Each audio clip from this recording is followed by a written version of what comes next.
அப்ப நீ இந்தியன்னு சொல்றதுக்கு எனக்கு ஆதாரத்தை தான்.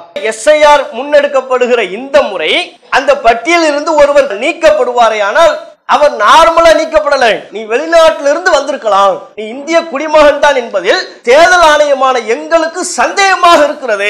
ஆகவே உன்னை வாக்காளர் பட்டியலிருந்து தூக்குகிறோம். இதைத்தான் தேர்தல் ஆணையம் செய்கிறது. இதைத்தான் நாம சொன்னோம். NRCயின் மறு வடிவம் தான் இந்த SIR. இந்தியா முழுக்க ஓட்டு போட்டுக் கொண்டிருக்கிற, தங்களை இந்தியர்களாக கருதி கொண்டிருக்கிற, உண்மையில் இந்தியர்களாக எல்லா வகையிலையும் இந்த நாட்டுக்கு பணி செய்து கொண்டிருக்கிற முஸ்லிம்களை நீ இந்தியன் தானா என்று கேள்வி எழுப்பணும். சந்தேகத்தை உருவாக்கி அவன்கிட்ட இல்லாத பல்வேறு ஆதாரங்களை கேட்டு ஒரு கட் ஆஃப் தேதியை சொல்லி, அதுக்கு முன்னால் இங்க இந்தியாவில் இருந்தியா, உன் பாட்டை இருந்தானா, உன் முப்பாட்டை இருந்தானான்னு 10 கேள்விகளை கேட்டு அவனை திணறடிச்சு அதுக்கு அவனால் ஆதாரம் தர முடியாத நிலையை உருவாக்கி நீ இந்திய குடிமகனே அல்ல, அப்ப நீ எங்கிருந்து வந்தாய், பக்கத்துல பாகிஸ்தான் இருக்கு, அங்கிருந்தா நீ வந்திருப்ப, இந்த பக்கம் பங்களாதேஷ் இருக்கு, அங்கிருந்து நீ வந்திருக்கலாம், அல்லது ஆப்கானிஸ்தான்ல இருந்து வந்திருக்கலாம். ஆகவே NRC விதிப்படி நீ இந்திய குடிமகன் அல்ல, வந்தேறி முத்திரையை குத்திடுவாங்க. இப்ப CAவின் படி உங்களுக்கு குடியுரிமை இல்லை, உங்களை வெளியே தள்ளணும், அகதி முகாமுக்கு அனுப்பணும். அஸ்ஸலாமு அலைக்கும் வரஹ்மத்துல்லாஹி வபரகாத்துஹு. அன்புக்குரிய சகோதரர்களே, நாடு முழுக்க பல்வேறு விமர்சனங்களை சந்தித்துக் கொண்டிருக்கிற SIR என்கிற சிறப்பு வாக்காளர் தீவிர திருத்தம் தமிழகத்தில் இன்று முதல் நடைமுறைக்கு வந்துள்ளது. இந்த SIR என்பது பீகாரில் முன்னெடுக்கப்பட்ட போதே அங்குள்ள எதிர்க்கட்சிகள், பீகாரை தாண்டி உள்ள தமிழகம் போன்ற ஏனைய மாநிலங்கள் SIR என்கிற இந்த நடைமுறைக்கு தேர்தல் ஆணையத்திற்கு எதிராக தம்முடைய கண்டனங்களை வலுவாக உறுதியாக பதிவு செய்தார்கள். காரணம், இது பீகாரில் ஏற்படுத்திய விளைவு அதிகமானது. இவர்கள் SIR என்கிற பெயரில் எதை செய்கிறார்கள்? இன்றைக்கு நாம் இந்த சந்திப்பு நடத்தவிருப்பதனுடைய நோக்கமும் அதுதான். இதனுடைய வீரியத்தை பற்றி, இது ஏற்படுத்தவிருக்கக்கூடிய ஆபத்தை பற்றி அரசியல் கட்சிகள் விளங்கி வைத்திருப்பதைப் போல, சமுதாய இயக்கங்கள் விளங்கி வைத்திருப்பதைப் போல சாமானிய மக்கள் விளங்கி வைத்திருக்கவில்லை. இது ஏதோ 10ஓடு 11 எப்போதும் நடைபெறக்கூடிய வாக்காளர் திருத்தத்தை போன்றுதான் இதுவும் என்பதாகத்தான் பல மக்கள் கணிப்பீடு செய்திருக்கிறார்கள். இன்று தமிழகத்தின் பல்வேறு ஊர்களிலே SIRனுடைய விண்ணப்ப படிவத்தை பலருக்கு கொடுக்க துவங்கியதற்கு பிறகுதான் இது என்ன, இதை எப்படி நிரப்ப வேண்டும், இதுவரையிலையும் இவ்வாறு விண்ணப்ப படிவம் எல்லாம் நமக்கு கொடுக்கப்படவில்லையே என்கிற கேள்விக்குள்ளே அவர்கள் வருகிறார்கள். SIR என்பதை தேர்தல் ஆணையம் எதன் பேரில் நியாயப்படுத்துகிறது?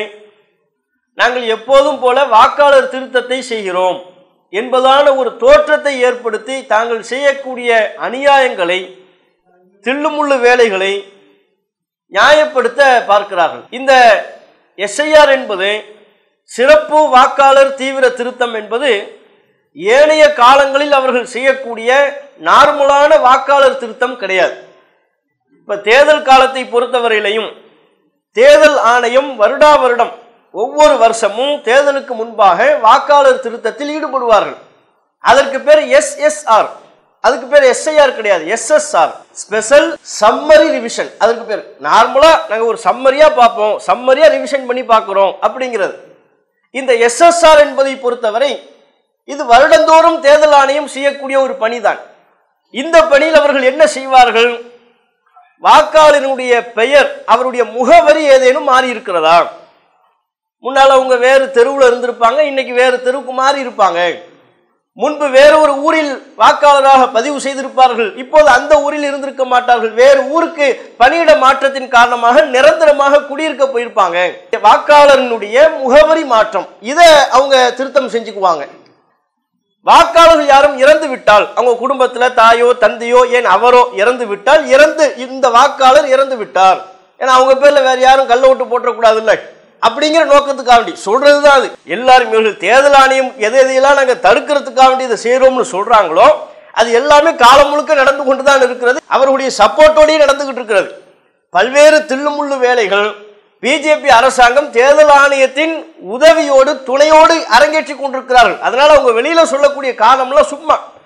நாங்க போலி வாக்காளர்கள் யாரும் உள்ளே ஊடுருவி விடக்கூடாது, அதுக்காண்டி தான் இந்த பணியை செய்யறோம் இப்படிலாம் சொல்றாங்களா, அதெல்லாம் சும்மா.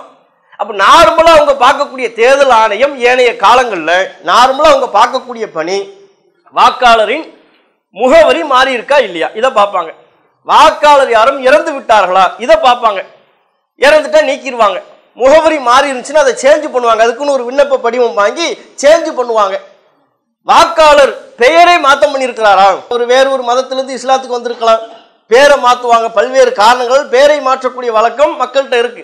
அப்போ வாக்காளருடைய பெயர் எதுவும் மாறி இருக்கிறதா, முன்னால ஒரு பேர்ல இருந்து இப்போது வேற பேருக்கு சேஞ்ச் ஆகியிருக்கிறாரா. அப்போ பெயர் மாற்றம், முகவரி மாற்றம், இறந்தவர்களை நீக்குதல், இதுதான் தேர்தல் ஆணையம் வளமையா ஏனைய காலங்களில் செய்யக்கூடிய திருத்தப்பணி. வாக்காளர் திருத்தப்பணி என்பது இதுதான். இதுக்கு லிமிட்டேஷனே கிடையாது.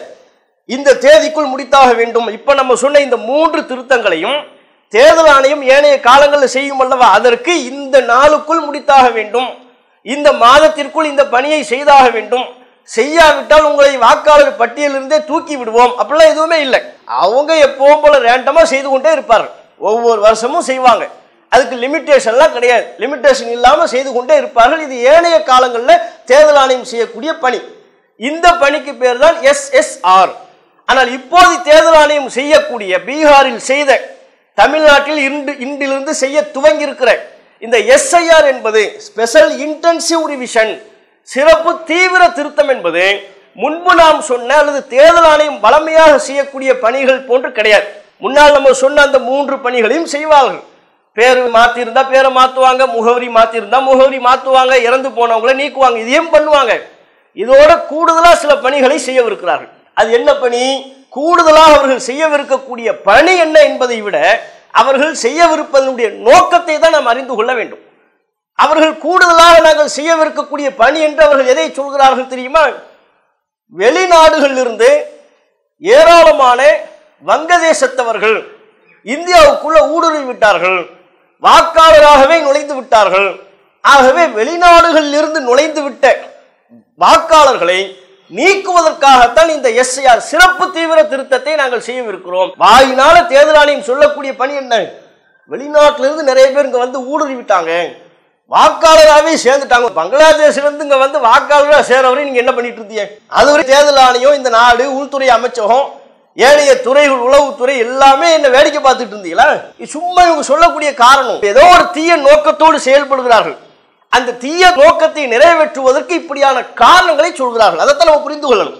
அப்ப இப்போது வாக்காளர் பட்டியலிருந்து ஒருவரை நீக்குவார்களே, ஆனால் அவர் எந்த சந்தேகத்தின் பேரில் நீக்கப்படுகிறார்? வெளிநாட்டவர்கிற சந்தேகத்தின் பேரில் நீக்க, நார்மலான நீக்கம் கிடையாது. வாக்காளர் பட்டியலிருந்து இப்போது இந்த முறை SIR முன்னெடுக்கப்படுகிற இந்த முறை அந்த பட்டியலில் இருந்து ஒருவர் நீக்கப்படுவாரே, ஆனால் அவர் நார்மலா நீக்கப்படலை. நீ வெளிநாட்டிலிருந்து வந்திருக்கலாம், நீ இந்திய குடிமகன் தான் என்பதில் தேர்தல் ஆணையமான எங்களுக்கு சந்தேகமாக இருக்கிறது, ஆகவே உன்னை வாக்காளர் பட்டியலிருந்து தூக்குகிறோம். இதைத்தான் தேர்தல் ஆணையம் செய்கிறது. இதைத்தான் நாம சொன்னோம். NRCயின் மறு வடிவம் தான் இந்த SIR. ஆரம்ப காலகட்டங்களில் சில வருடங்களுக்கு முன்பு CAA என்கிற சட்டத்தை கொண்டு வந்தார்கள். நாடு முழுக்க எதிர்ப்பு கிளம்பியது. அந்த CAA சட்டத்தை அமுல்படுத்துவதற்கு NRC நாங்கள் எடுக்க போகிறோம் என்றார்கள். ஏன்னா CAA சட்டம் ஆக்கப்பட்டுருச்சு, அது சட்டம் ஆயிருச்சு. எல்லாரும் எதிர்ப்பு தெரிவித்தாலும் அதை சட்ட வடிவத்திற்கு கொண்டு வந்து விட்டார்கள். ஆனா அந்த சட்டம் செல்லுபடி ஆகணும், அதன் பேர்ல பல்வேறு முஸ்லிம்களை கருவறுக்க வேண்டும் என்றால், பல முஸ்லிம்களின் குடியுரிமையை இல்லாமல் ஆக்க வேண்டும் என்றால் அந்த சட்டத்தை பயன்படுத்துறதுக்கு NRC எடுத்தாகணும். வெறும் CAA சட்டத்தை மாத்திரம் வைத்துக் கொண்டு ஒன்றும் பண்ண முடியாது. CAAங்கிறது என்ன? அண்டை நாடுகளிலிருந்து வந்த முஸ்லிம் அல்லாதவர்களுக்கு குடியுரிமையை கொடுக்கிறது. அதான் CAA. பங்களாதேஷிலிருந்து, பாகிஸ்தானிலிருந்து, ஆப்கானிஸ்தானிலிருந்து முஸ்லிம் அல்லாதவர்கள் உள்ளே வந்திருப்பார்களே, ஆனால் அவர்களுக்கு நாங்கள் குடியுரிமை கொடுக்கிறோம். அப்ப யாருக்கு கொடுக்க மாட்டோம்? முஸ்லிமுக்கு கொடுக்க மாட்டோம். இதான் டாபிக் CAA. இந்த CAA மட்டும் இருக்குமே, ஆனால் குடியுரிமையை இல்லாமல் ஆக்க முடியாது. இதை செயல்படுத்துவதற்கு NRC தேவை. NRC தேவைன்னா என்ன? ஆல்ரெடி இந்தியா முழுக்க ஓட்டு போட்டு கொண்டிருக்கிற, தங்களை இந்தியர்களாக கருதி கொண்டிருக்கிற, உண்மையில் இந்தியர்களாக எல்லா வகையிலையும் இந்த நாட்டுக்கு பணி செய்து கொண்டிருக்கிற முஸ்லிம்களை நீ இந்தியன் தானா என்று கேள்வி எழுப்பணும். சந்தேகத்தை உருவாக்கி அவன்கிட்ட இல்லாத பல்வேறு ஆதாரங்களை கேட்டு ஒரு கட் ஆஃப் தேதியை சொல்லி, அதுக்கு முன்னால் நீ இங்க இந்தியாவில் இருந்தியா, உன் பாட்டை இருந்தானா, உன் முப்பாட்டை இருந்தானான்னு 10 கேள்விகளை கேட்டு அவனை திணறடிச்சு அதுக்கு அவனால் ஆதாரம் தர முடியாத நிலையை உருவாக்கி நீ இந்திய குடிமகனே அல்ல, அப்ப நீ எங்கிருந்து வந்தாய், பக்கத்துல பாகிஸ்தான் இருக்கு, அங்கிருந்தா நீ வந்திருப்ப, இந்த பக்கம் பங்களாதேஷ் இருக்கு, அங்கிருந்து நீ வந்திருக்கலாம், அல்லது ஆப்கானிஸ்தான்ல இருந்து வந்திருக்கலாம். ஆகவே என்ஆர்சி விதிப்படி நீ இந்திய குடிமகன் அல்ல, வந்தேறி முத்திரையை குத்திடுவாங்க. இப்ப சிஏவின் படி உங்களுக்கு குடியுரிமை இல்லை, உங்களை வெளியே தள்ளணும், அகதி முகாமுக்கு அனுப்பணும். அப்ப சிஏ என்பது என்ஆர்சி அமுல்படுத்தப்பட்டால் தான் அதற்கு வேல்யூ. என்ஆர்சி அமுல்படுத்தப்படவில்லை என்றால் சிஏவுக்கு வேல்யூ இல்லை. அது வெறுமனே ஒரு தோட்டாவை போல் உறங்கி கொண்டிருக்கும். இதுதான் துப்பாக்கி போல் செயல்படும். அப்ப என்ஆர்சி செயல்படுத்த முன் வரும் பொழுது பல எதிர்ப்பு, நாடு முழுக்க முஸ்லிம்களிடம் எதிர்ப்பு கிளம்பியது. அதனால என்ஆர்சி செயல்படுத்த வரல. செயல்படுத்த வருகின்ற பொழுது நாடெங்கிலும் உள்ள முஸ்லிம்கள் என்ஆர்சி செயல்படுத்த வருவார்களே ஆனால் நாங்க செயல்படுத்த விட மாட்டோம், யாரும் அதுக்கு சப்போர்ட் பண்ண மாட்டோம், அதிகாரிகளை ஓட ஓட விரட்டி அடிப்போம் என்று ஒருமித்த குரலில் சொன்னார்கள். அரசால அதை செயல்படுத்த முடியல. என்ஆர்சி செயல்படுத்த முடியலன்ன உடனே என்பிஆர்ங்கிற இன்னொரு வடிவத்தில் வர பார்த்தாங்க. ஞாபகம் இருக்கா? என்ஆர்சிங்கிற அந்த பேரை விட்டாங்க. நம்ம பேரை மட்டும் தான் ஞாபகம் வச்சுக்கிட்டு இருப்போம் நினைச்சுக்கிட்டு என்பிஆர், நேஷனல் பாப்புலேஷன் ரிஜிஸ்டர், ஒட்டுமொத்த நாட்டில் உள்ள மக்கள் தொகையை நாங்கள் ரிஜிஸ்டர் பண்ண போறோம் இப்படின்னு வந்தாங்க. இப்ப நாட்டில் உள்ள எல்லா மக்களையும் எண்ணிக்கையை ரிஜிஸ்டர் பண்றதுக்கு தான் ஏனைய கணக்குகள் இருக்க, சென்செக்ஸ் இருக்க, அதை எடுத்துக்கொள்ளலாமே. நீ என்ன புதுசா என்பிஆர்ங்கிற பேர்ல வர? என்பிஆர் கீழே என்னென்ன கேள்வி கேட்கிறான்னு பார்த்தா என்ஆர்சியில் அவன் என்னென்ன கேள்வி கேட்கணும்னு வச்சிருந்தாலும், என்னென்ன ஆவணங்களை நம்மிடம் கேட்க வேண்டும் என்று ரெடி செய்து வைத்திருந்தாலும் அந்த கொஸ்டின் எல்லாத்தையும் கட் பண்ணி என்பிஆர்ல பேஸ்ட் பண்ணிட்டாங்க. இது எல்லாத்தையும் என்பிஆர்ல கேட்கிறது. அப்ப என்பிஆர்ங்கிற வடிவத்தில் என்ஆர்சி செயல்படுத்த முனைந்தார்கள், அரசாங்கம் செய்ய முனைந்தது. அதற்கும் மக்கள் கடுமையான எதிர்ப்பு தெரிவிக்க அதையும் கிடப்புல போட்டாங்க.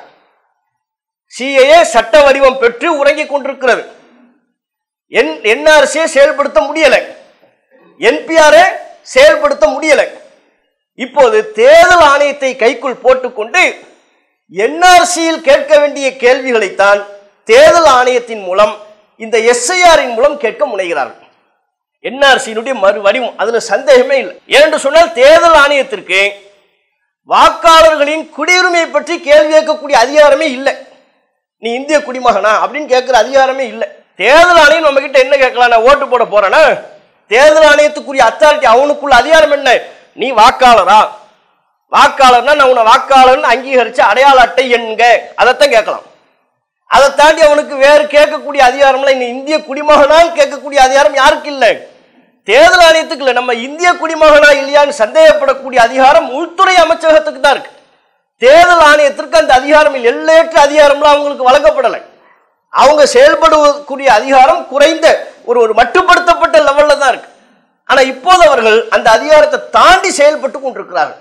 அவங்களுக்கு வழங்கப்படாத அதிகாரம், அவர்கள் தாங்களாக எடுத்துக்கொள்கிற அதிகாரம், மத்திய அரசாங்கத்தின் துணையோடு, மோடி அமித்ஷாவினுடைய ஆசையோடு தாங்கள் எடுத்துக்கொண்ட அதிகாரத்தை செயல்படுத்தி கொண்டிருக்கிறார்கள். மற்றபடி அரசியல் சட்ட சாசன அமர்வு அவர்களுக்கு இத்தகைய அதிகாரத்தை கொடுக்கவே இல்லை. தேர்தல் ஆணையத்துக்கு ஒரு வாக்காளரை நோக்கி நீ இந்திய குடிமகனான்னு கேட்கிற அதிகாரமே இல்லை. நம்ம கிட்ட அவன் கேட்கறது இப்ப வாக்காளர் ஐடி தான், அதான் கேட்கலாம். நீ தானே கொடுத்த வாக்காளர் ஐடி, நானா அச்சிட்டுக்கிட்டேனா நீ கொடுத்தியா? தேர்தல் ஆணையம் எனக்கு கொடுத்தது. தேர்தல் ஆணையம் எனக்கு கொடுத்த வாக்காளர் ஐடியவே நம்ப மாட்டேன்னு சொல்லலாமா? நீ கொடுத்த உடனே நம்ப மாட்டேங்கிற, இதை நான் ஏற்றுக்கொள்ள மாட்டேங்கிறேன். திட்டமிட்டு என்ன ஒரு நோக்கத்துல செய்ய வர்றாங்கன்னா, என்ஆர்சி என்ன செய்யணும்? எல்லாரும் இந்திய குடிமகனா இல்லையான்னு பார்க்கணும். அதுக்கு ஒரு கட் ஆஃப் டேட் போடணும். அந்த தேதிக்கு முன்னால் இங்க உள்ளவங்க தான் இந்தியர்கள். அந்த தேதியில் யாரெல்லாம் இங்க இல்லையோ அவங்களாம் இந்தியர்கள் என்பதற்கு ஆதாரத்தை தரணும். இதான் என்ஆர்சி. என்ஆர்சிங்கிறது என்ன? அஸ்ஸாம்ல நடந்துச்சுல்ல, ஒரு தேதியை சொல்லுவாங்க 12/12/1972 உதாரணமா. இதுதான் கட் ஆஃப் டேட். இந்த 12/12/1972 யார் யாரெல்லாம் இங்க இருந்தீங்களோ அவங்களாம் இந்தியர்கள். அந்த தேதியில யார் யாரெல்லாம் இங்க இல்லையோ அவங்களாம் இந்தியர்கள் தானா என்பது எங்களுக்கு சந்தேகம். நீ இருந்தேன்னு சொன்னா அதுக்கு ஆதாரத்தை தா இப்படின்னு கேட்டுருவாங்க. இப்படிதான் அஸ்ஸாம்ல கேட்டாங்க. பல பேர் தங்களுடைய குடியுரிமை இழக்க வேண்டிய அபாயம், விளைவும் அங்கே ஏற்பட்டது. இப்ப அதைத்தான் எஸ்ஐஆர்ங்கிற வடிவத்தில் செய்யறாங்க. இப்ப எஸ்ஐஆர்ல இதே மாதிரி ஒரு கட் ஆஃப் டேட் இருக்கு. என்ன டேட் இருக்குது? 2002 அல்லது 2005. இதுதான் உங்களுக்குரிய கட் ஆஃப் டேட். தமிழ்நாடு முழுக்க தேர்தல் ஆணையத்தின் கூற்றுப்படி இந்த எஸ்ஐஆர் முன்னால் எடுத்ததாக தேர்தல் ஆணையம் சொல்லுது. எடுத்தாங்க. ஆனால் இப்போது எந்த வடிவத்தில் செய்கிறார்களோ அந்த வடிவத்தில் எடுக்கல. நீ இதை தராட்டி வாக்காளர் லிஸ்ட்ல இருந்து தூக்கிடுவேன், இது மாதிரிலாம் முன்னால சொல்லலை. இது இல்லாம நார்மலா செய்யக்கூடிய ஒரு விதத்தில் தான் அதை செய்தார்கள். ஆனா இப்போது அதுல ஒரு தீவிரத்தன்மையை காட்டி இந்திய குடிமகன் என்பதற்குரிய ஆதாரத்தை தராத பட்சத்தில் வாக்காளர் பட்டியலிருந்து தூக்கக்கூடிய வேலையை செய்யறாங்க. சரி, இப்ப இவங்க சொல்லியிருக்கிற கட் ஆஃப் டேட் என்ன? 2002 2005 இந்த வருஷம். ஒரு பார்ட்ல 2002 செஞ்சிருக்கிறாங்க, இன்னொரு பார்ட் சில மாவட்டங்கள் எல்லாம் 2005 செஞ்சிருக்கிறாங்க. தமிழ்நாட்டில் உள்ள அத்தனை மாவட்டங்களையும் பகுதி பகுதியாக எஸ்ஐஆர் எடுக்கப்பட்டதாக தேர்தல் ஆணையத்தின் கூற்றுப்படி இதை கட் ஆஃப் டேட் ஆக்கிட்டாங்க 2002 2005. தேர்தல் ஆணையம் நம்ம கிட்ட என்ன சொல்றான்னா, நீ 2002 நாங்க லாஸ்டா 2002ல எஸ்ஐஆர் எடுத்திருக்கிறோம்ப்பா, அவன் நம்ம கிட்ட சொல்றான் 2005ல எடுத்திருக்கிறோம், 2002லயும் 2005ல நீ ஓட்டு போட்டனா நீ இந்திய குடிமகன். நாங்க எடுத்த லாஸ்ட் அதுதான், ஃபுல்லா தரவா செக் பண்ணி தான் ஏத்திட்டோம். அவன் சொல்றான் எல்லாம் கரெக்டா செக் பண்ணி யார் யார் எங்க பிறந்தாங்க, எந்த குடும்பத்துல பிறந்தாங்க, எந்த தெருவில் இருந்தாங்க, வசிச்சாங்க, எல்லாத்தையும் அக்குவர அணிவரை நாங்க அலசிட்டோம். அலசி அந்த லிஸ்ட்ல ஏத்திட்டோம். 2002 எஸ்ஐஆர் லிஸ்ட்ல ஏத்திட்டோம், அல்லது 2005 எஸ்ஐஆர் லிஸ்ட்ல ஏத்திட்டோம். அதனால 2002 அல்லது 2005 எஸ்ஐஆர் லிஸ்ட்ல நீ இருந்தா நீ இந்திய குடிமகன் தான், உன்னை யாரும் அசைக்க முடியாதுங்கிறான். அப்படி இருந்தா நீ இந்திய குடிமகன். சரியா? சரி, உன்ட்ட நான் எந்த ஆதாரத்தையும் கேட்க மாட்டேன், நீ இந்திய குடிமகன் தான், உன்னை டவுட் பண்ண மாட்டேன், உன்ட்ட எந்த ஆதாரத்தையும் நான் கேட்க மாட்டேன், நீ ஏனைய தகவல்களை நிரப்பி தந்தால் போதுமானது. இப்போ உள்ள வாக்காளர் அடையாள அட்டை இருக்கும்ல, லாஸ்ட் 2024 ஓட்டு போட்ட அந்த அடையாள அட்டை, அதுல உள்ள டீட்டெயிலையும் 2002 அல்லது 2005 உள்ள எஸ்ஐஆர் லிஸ்ட்ல நீங்க எங்க இருக்கிறீங்களோ, எந்த தொகுதியில இருக்கிறீங்களோ அதை நீ மென்ஷன் பண்ணி தந்துட்டா போதும். தந்துட்டா உன்ட்ட எதையும் கேட்க மாட்டேன். சரி, நீ இல்லை, தேர்தல் ஆணையம் சொல்லுது 2002 அல்லது 2005 நான் பிறக்கவே இல்லையே நம்ம சொல்லலாம் தானே. 1984 பிறகு பிறந்திருந்தா, 87 88 இந்த கால வரிசையில பிறந்திருந்தா அவங்க 2002 ஓட்டு போட்டிருக்க முடியாது, 18 வயசு பூர்த்தி ஆயிருக்காது. அப்ப 2002 எஸ்ஐஆர் பட்டியல் அவங்க பேர் இருக்குமா? இருக்காது, கன்ஃபார்மா இருக்காது. அப்ப அவங்ககிட்ட என்ன கேட்கிறான், உங்க தந்தை தாய் இருவரில் யாரேனும் ஒருவருடைய பெயர் அந்த பட்டியலில் இருக்கணும், அதை நீ எடுத்து சொல்லு. சொல்லிட்டா அந்த பட்டியல் எடுத்து அவங்களுடைய எபிக் நம்பர் கடைசியில் இருக்கும், அதை நீ மென்ஷன் பண்ணிட்டனா நான் அதுக்கப்புறம் ஆதாரத்தை நான் கேட்க மாட்டேன். சரியா? அப்ப ஒண்ணு உன் பேரை எடுத்துட்டான், முழு பட்டியலையும் இணையத்தில் ஏத்திட்டான், செக் பண்ணி நம்ம சொல்ல வேண்டியது, அல்லது உன் பேரண்ட்ஸினுடைய பட்டியலையும் வந்து நீ தான். இந்த ரெண்டுமே இல்லைன்னு சொன்னா அப்ப நீ புதுசா தான் நீ விண்ணப்பிக்கணும், புதுசா விண்ணப்பிக்க வேண்டி இருக்குது. புதுசா விண்ணப்பிக்கும் போது உன்னை நான் ஒரு டவுட்டோடு தான் அணுகுவேன். என்ன டவுட்டு? பாய் வந்து இங்கேயே தான் இருக்கிறாரா, இல்ல பங்களாதேஷ்ல இருந்து நம்மள சும்மாவே பாகிஸ்தான்ல இருந்து வந்தவங்க வாங்க, இது சொல்லவே வேண்டாம், அந்த பட்டியலில் நம்ம பேரு இல்ல, நம்ம பேரண்ட்ஸ் பேரு இல்லைன்னு வைங்க, அவங்க அது சிக்கல் தான். உண்மையிலேயே அவங்க அது ஒரு பெரிய சிக்கல்ல இருக்குது. ஏன் உன்னை டவுட்டோட தான் அணுகுவாங்கிறாங்க. இங்கதான் இருந்தேங்கிறதுக்கு ஏதாவது ஒரு ஆதாரத்தை தரணும். அந்த ஏதாவது ஒரு ஆதாரத்தை தர வேண்டும் என்பதுல தான் 11 ஆதாரங்கள் வைத்திருக்கிறார்கள். இப்ப தேர்தல் ஆணையம் அடுத்த ஒரு மாத காலத்திற்கு நவம்பர் 4ஆம் தேதி டிசம்பர் 4ஆம் தேதி வரையிலையும் எல்லார் வீடுகள்லையும் போய் விண்ணப்ப படிவத்தை மட்டும் கொடுத்துருவாங்க. விண்ணப்ப படிவத்தை கொடுத்துட்டு சும்மா ஓரலா சில டீட்டெயில் சொல்லிட்டு கிளம்பிடுவாங்க. விண்ணப்ப படிவம் தந்து அதுல என்ன இருக்கும்னா நம்ம இப்போதைய ஓட்டர் லிஸ்ட் இருக்கும், இப்போதைய ஓட்டர் லிஸ்ட் இருக்குல்ல, இப்ப விண்ணப்ப படிவம் தர்றதுலையும் கூட நீங்க கூடுதலா கவனத்துல வைக்கணும். எந்த அட்ரஸுக்கு வந்து தருவாங்க அப்படின்னா நீங்க இப்ப எந்த அட்ரஸ்ல இருக்கிறீங்களோ அது அல்ல, உங்கள் வாக்காளர் அடையாள அட்டையில் எந்த முகவரி இருக்கிறதோ அந்த முகவரிக்கு வருவார்கள். நீங்க முகவரி மாறி போய் அதை மென்ஷன் பண்ணாம விட்டீங்கன்னா இப்போ உள்ள முகவரிக்கு வர மாட்டாங்க. வாக்காளர் அடையாள அட்டையில எந்த முகவரி இருக்கிறது, நீங்கள் எந்த தொகுதியில் ஓட்டு போடுகிறீர்கள், எந்த முகவரியில் வசிக்கிறீர்கள், அந்த முகவரிக்கு தான் அதிகாரிகள் வருவாங்க. பிஎல்ஓ என்று சொல்லப்படுகிற பூத் லெவல் ஆபீசர் அதிகாரிகள் வருவாங்க. இன்னைக்கு வர ஆரம்பிச்சிட்டாங்க. ஃபார்மை தந்துட்டு போயிடுவாங்க. அந்த ஃபார்ம்ல இந்த பக்கம் முழுமையும் நம்மளுடைய போட்டோ வந்துடும். ரைட் சைடு கார்னர்ல நம்ம போட்டோ இருக்கும், அவனே தந்திருப்பான். லெப்ட் சைடுல நம்மளுடைய பேரு, நம்மளுடைய தந்தை பேரு, நம்மளுடைய டீட்டெயில் எல்லாமே இருக்கும், அதுவும் இருக்கும். கீழே உள்ள செய்திகளை தான் இப்ப நம்ம நிரப்பணும். நம்ம ஃபார்முலா நம்ம பேரு, நம்ம தந்தையின் பேரு, ஆதார் எண்ணு, கைபேசி எண், தந்தை அல்லது கார்டியன் அவங்க பேரு, இதெல்லாம் நார்மலா ஃபில் பண்ண வேண்டியது. இந்த பாட்டு தான் முக்கியமானது. முந்தைய சிறப்பு தீவிர திருத்தத்தில் உள்ள வாக்காளர் பட்டியலில் உள்ள வாக்காளரின் விவரங்கள் நீங்க இருக்கிறீங்களான்னு கேட்கிறான். இந்த கார்னர்ல ஒரு கோடு போட்டுருக்கல லெப்ட், அதுல என்ன கேட்கிறான்னா முந்தைய சிறப்பு தீவிர திருத்தம் எஸ்ஐஆர், முந்தைய எஸ்ஐஆர்ல நீங்க வந்து இருக்கிறீங்களா, நீங்களே இருந்தீங்கன்னா அது என்ன செய்யணும், நீங்க உங்க டீட்டெயில் எழுதிடணும். அதுல முந்தைய எஸ்ஐஆர்ல நம்முடைய பேரே இருக்குன்னா நானே இருக்கிறேன், என் பேர் சிராஜுதீன், என்னுடைய அந்த எபிக் நம்பர் என்பது அந்த கடைசியில் குறிப்பிட்டிருப்பாங்கல்ல, WRCன்னு சொல்லி போட்டு அந்த நம்பர் போட்டிருக்கிறாரு. உறவினரின் பேர்னு மனைவியின் பேரை போட்டிருக்கிறாரு. மாவட்டம், மாநிலம் தமிழ்நாடு, சட்டமன்ற தொகுதியின் பேர் பாகம் வரிசைன்னு போட்டாச்சு. இப்ப லெப்ட்ல வந்து உங்க பேரை போட்டீங்கல்ல, உதாரணமா நம்மளே இருந்துட்டோம்னா அதை போட்டுருவோம். இப்ப நம்ம இல்லைன்னு வச்சுக்கிட்டீங்க வைத்துக் கொள்வோம். ஆனால் இப்ப இந்த பக்கம் இருக்கிற முந்தைய சிறப்பு தீவிர திருத்தத்தின் வாக்காளர் பட்டியலில் உள்ள வாக்காளரின் உறவினர் பெயர். இப்ப நம்ம இல்ல நம்ம பேரண்ட்ஸ் யாராவது இருப்பாங்கல்ல, உறவினர்னு அவன் சொல்வது யாரை கேட்கிறான்னா நம்முடைய தாய் தந்தை மனைவி இந்த 3 பேரை தான் கேட்கலாம். நீங்க எங்க மாமா இருந்தாரு, சித்தப்பா இருந்தாரு, எனக்கு 1 விட்ட அண்ணன் 2 விட்ட தம்பிங்கிற ரேஞ்சுக்கு போயிடக்கூடாது. இந்த 3 மட்டுமே ஃபர்ஸ்ட் எடுங்க. நம்ம தாய் தந்தை மனைவி அல்லது தாய் தந்தை கணவன். ஒரு பெண்ணா இருந்தா தாய் தந்தை கணவன், ஆணா இருந்தா தாய் தந்தை மனைவி. இந்த 3க்குள்ள சுருக்கிடணும். எஸ்ஐஆர் பட்டியல்ல இந்த 3 பேர்ல யார் இருக்கிறாங்க? நம்ம தகப்பனார் இருந்தாங்கன்னா தகப்பனார் பேரை போட்டு நிரப்பிட வேண்டியது. நம்ம தந்தை இருந்தாங்கன்னா, நம்ம தாய் இருந்தாங்கன்னா தாய் பேரை போட்டு அவங்களுடைய டீட்டெயில் எல்லாத்தையும் போட்டு நிரப்பிடணும். இப்படி கேட்கறாங்க. இதைத்தான் என்ன செய்ய வேண்டியிருக்குது? கொடுக்க வேண்டியிருக்கு. இப்படி கொடுத்துட்டோம்னா அவன் என்ன சொல்றான்? உடனே ஆதாரம் கேட்க மாட்டேன், இதுக்கப்புறம் பெருசா ஆதாரங்கள் கேட்கற, சும்மா நார்மலா ஒரு ஆதார் கார்டே போதுமானது. இதெல்லாம் இருந்துச்சுன்னா எஸ்ஐஆர் பட்டியலில் நீங்க 2002 2005 எஸ்ஐஆர் பட்டியலில் நாமோ நம்முடைய தாய் தந்தை மனைவி அல்லது தாய் தந்தை கணவன் 3ல யாராவது இருந்தோம்னா பெரிய ஆதாரம்லாம் இல்லை. இது இல்லாத பட்சத்தில் என்ன கேட்கிறான்னா, இந்த ஃபார்மே இல்லை, இந்த ஃபார்ம்ல நீங்க எஸ்ஐஆர் நிரப்பியிருக்க மாட்டீங்கல்ல, யாருமே இல்லைன்னு நிரப்பியிருக்க மாட்டாங்கல்ல, அவரும் இல்லை, தாய் தந்தை கணவன் அல்லது தாய் தந்தை மனைவி அவங்களும் இல்லைன்னா இப்போ 2 காலம் என்ன செஞ்சிருப்பாங்க? எம்டியா தான் இருக்கும். மேலே உள்ளது மட்டும் தான் நிரப்பி இருப்பீங்க. எஸ்ஐஆர்ல நம்ம இருக்கிறோமா இல்லையான்னு செக் பண்றதுக்கு தான் இந்த 2 காலம். கடந்த எஸ்ஐஆரின் போது வெளியிடப்பட்ட பட்டியலில் நாம இருக்கிறோமா இல்லையா அதை செக் பண்றதுக்கு தான் இந்த ஃபார்ம்.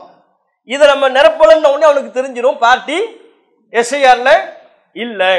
இப்ப என்ன செய்யணும்னா இவன்ட்ட தான் ஆதாரம் கேட்கணும். ஆதாரம் கேட்பான். அதுதான் செக் பண்றான். 1 மாத காலம் கட்டாயம் கம்பல்சரி பிஎல்ஓ 3 முறை நம்முடைய வீட்டுக்கு வரணும் தேர்தல் ஆணையத்தின் விதிப்படி. சரிங்களா?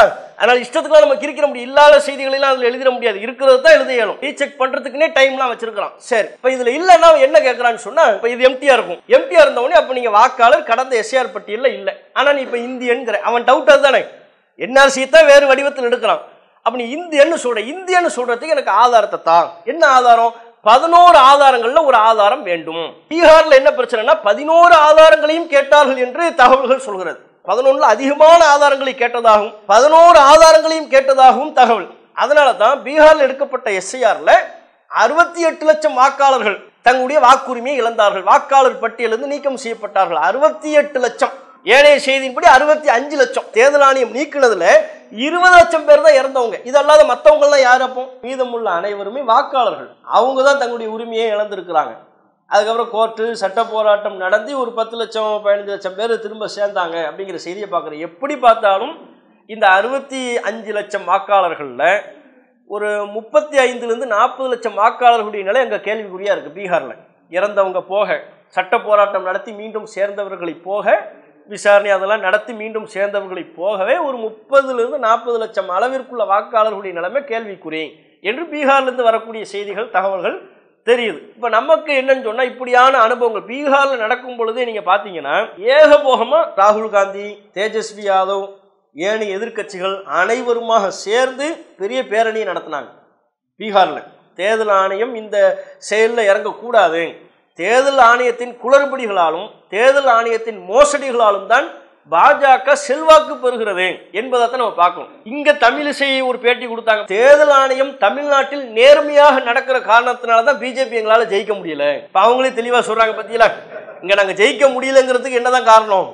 இங்க தேர்தல் ஆணையம் நேர்மையா நடக்குது. அப்ப மற்ற இடங்கள்ல ஜெயிக்கிறதுக்கு எது காரணம்? நேர்மையா அங்க இல்ல. அதான அர்த்தம். அதை தாண்டி அங்க அதுல வேற என்ன அர்த்தம் இருக்குது? அப்ப தேர்தல் ஆணையம் நேர்மையாக நடக்கவில்லை என்பதுதான் அங்க உள்ள குற்றச்சாட்டு. இப்ப மகாதேவ்புராங்கிற தொகுதியில பெங்களூர்ல சட்டமன்ற தேர்தல் நடைபெற்ற தேர்தலில் எதிர்பார்த்த வெற்றியை காங்கிரஸ் ஜெயிக்கல.